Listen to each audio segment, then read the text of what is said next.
இனிமே கண்ணை மூடிட்டு கடலை எண்ணெய் வாங்கலாம். ஏன்னா மந்த்ரா கடலை எண்ணெய் இதயத்தின் தயாரிப்பு. வறுக்க பொரிக்க ஏன் எல்லா சமையலுக்கும் மந்த்ரா தான். மந்த்ரா கடலை எண்ணெய், அபார ருசி, ஆரோக்கியமான உடல் நலம். இஸ்ரேல் மற்றும் அமெரிக்க படைகள் இணைந்து ஈரான் மீது தாக்குதல் நடத்தி வரும் நிலையில் ஈரானும் பதில் தாக்குதலில் ஈடுபட்டுள்ளது. இதனால் மத்திய கிழக்கு நாடுகளில் பதற்றமான சூழல் நிலவுகிறது. இதன் காரணமாக உலகெங்கும் கச்சா எண்ணெய் சப்ளை கடும் பாதிப்பை சந்தித்துள்ளது. ஈரானுக்கு சொந்தமான முக்கிய துறைமுகம் வழியாக எண்ணெய் பேரல்களை ஏற்றி வரும் கப்பல்கள் போக்குவரத்து தடைப்பட்டதால் இந்தியாவிற்கான கச்சா எண்ணெய் வரத்திலும் தாமதம் ஏற்பட்டது. இதையடுத்து மத்திய அரசு நடத்திய பேச்சுவார்த்தையின் பலனாக இந்திய தேசிய கொடி பறக்கும் சரக்கு கப்பல்கள் பயணிக்க அனுமதிப்பதாக ஈரான் அரசு அதிகாரப்பூர்வமாக அறிவித்துள்ளது. பல்வேறு வெளிநாடுகளில் இருந்து எரிபொருள் இறக்குமதி செய்ய மத்திய அரசு நடவடிக்கை எடுத்துள்ள நிலையில் உள்நாட்டில் எல்பிஜி கேஸ் உற்பத்தி 25% அதிகரித்துள்ளதாக மத்திய அரசு தெரிவித்துள்ளது. இதுகுறித்து மத்திய பெட்ரோலியத்துறை இணை செயலர் சுஜாதா சர்மா கூறியதாவது, நம் நாட்டின் எரிபொருள் தேவையை பூர்த்தி செய்ய மத்திய அரசு தீவிர நடவடிக்கை மேற்கொண்டுள்ளது.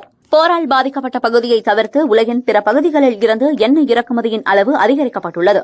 நம் இறக்குமதியின் 70% பிற பகுதிகளில் இருந்து வருவதால் நமக்கு எந்த பாதிப்பும் இல்லை.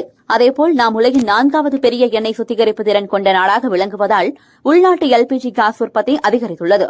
கடந்த சில தினங்களில் நம் உள்நாட்டு கேஸ் உற்பத்தி 25% உயர்ந்துள்ளது. இப்போது போதிய அளவு எரிபொருள் கையிருப்பு உள்ளது என்றார்.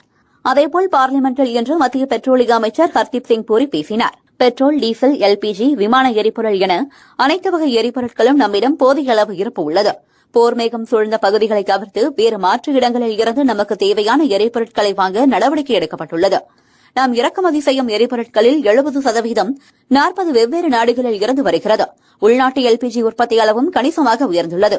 எனவே மக்கள் பீதியடையும் வகையில் எந்த பாதிப்பும் இல்லை என அமைச்சர் கூறினார். So, as far as the crude is concerned, the situation is quite comfortable, and I told you yesterday also that we use almost 55 lakh barrels of oil every day.